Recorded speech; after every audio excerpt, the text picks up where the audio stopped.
আজকে আমরা শিখবো একটা বিগত সাল হয়েছে, সম্ভবত এটা কত সাল হয়েছিল জানে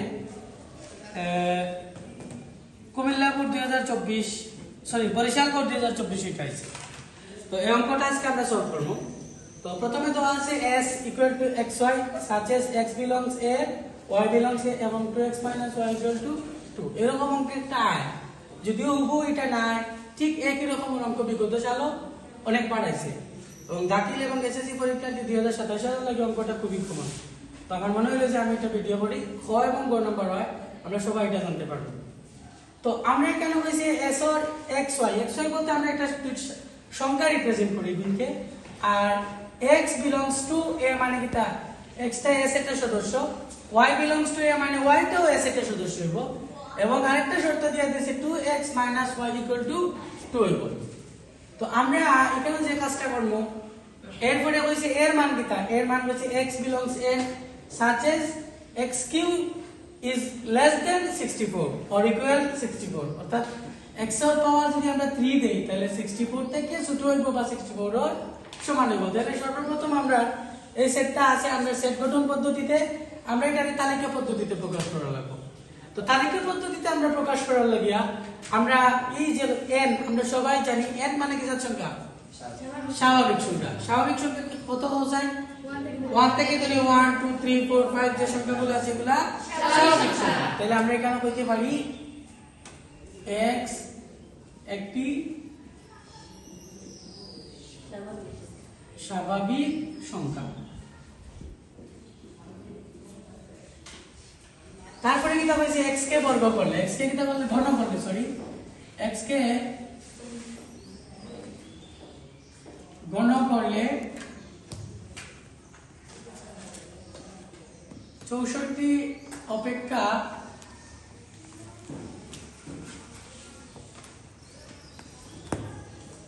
ছোট হবে বা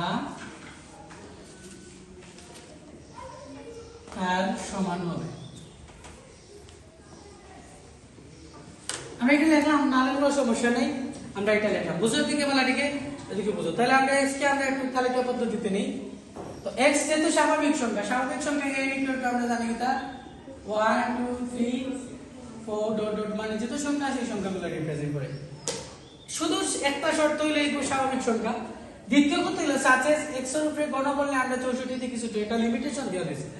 শুধু যদি n হইতো স্বাভাবিক সংখ্যা হইতে দিলে স্বাভাবিক সংখ্যা আনলিমিটেড সংখ্যাগুলো হলো না। আর এটা লিমিটেশন দেওয়া লাগে হচ্ছে যে 64 থেকে আমরা কি তৈব ছোট হইব যদি না আমরা x কে কিটা করতে পারি, গণ করতে পারি। গণ করলে তাহলে আমরা এটা x এর মানটা আমরা বাইর করি। x = আমরা 1 হলে x = কি তাহলে স্যার 1 হলে আমরা 1 এর উপরে যদি কিউ দেই মানে গণ করি, আমরা একটা সংখ্যার পাওয়ার ততবার আমরা তারে গুণ করব। আমরা মূল শর্টকাট মানে টেকনিকটা হলো এটার পাওয়ার ততবার ততকে গুণ করব। গুণ করার পরে যে রেজাল্টটা হবে ওই রেজাল্টটা আমরা এখানে বসাবো। তাহলে আমরা 1 উপরে পাওয়ার 3টা 1 আমরা গুণ করি, 1 একে 1 1 একে 1 এটা কি দিতে হবে স্যার আমরা 1 মানে সারি এবং এটা আমরা কি তা অবশ্যই আমরা 64 থেকে ছোট, 64 থেকে ছোট এবং এটা আমরা শর্তটা মানছে না নেই।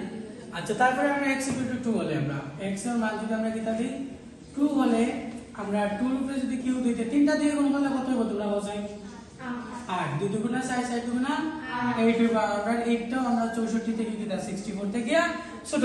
একইভাবে আমরা x = যদি আমরা 3 দেই এটা দিছেন আমরা 3 হলে আমরা 3 এর পাওয়ার যদি আমরা কিউ দেই 3টা দিনে গুণ করলে কত হবে তোমরা 3 3 3 3 9 3 9 2 7 27 যারা আমরা একবারে বেসিক লেভেল পারি না ভিডিও যারা দেখলাম তারাও যদি একটু একবার দেখি আমরা ভিডিওটা তাহলে আমরা বুঝতে পারবো ইনশাআল্লাহ। একবারে যতটুকু দোয়া বোঝানোর ততটুকু আমরা বুঝাইলাম। আমরা 64 ঠিক না নি। এরপরে আমরা x = যদি কি হয় 4 হয় ঠিক আছে 4 হতে গেলে 4 q = কত 6টা সাইডে গুণ করলে কত সরি 3টা সাইডে গুণ করলে 4 রেখে 4 16 64 আমরা দেব কইছি কি তা 64 থেকে সমান হইতে অথবা 64 থেকে কি তা ছোট হইতে আমরা 64 সমান আছে তার মানে পরের সংখ্যা দিলে নিশ্চিত 64 থেকে বড় কবিতা চাইতো না।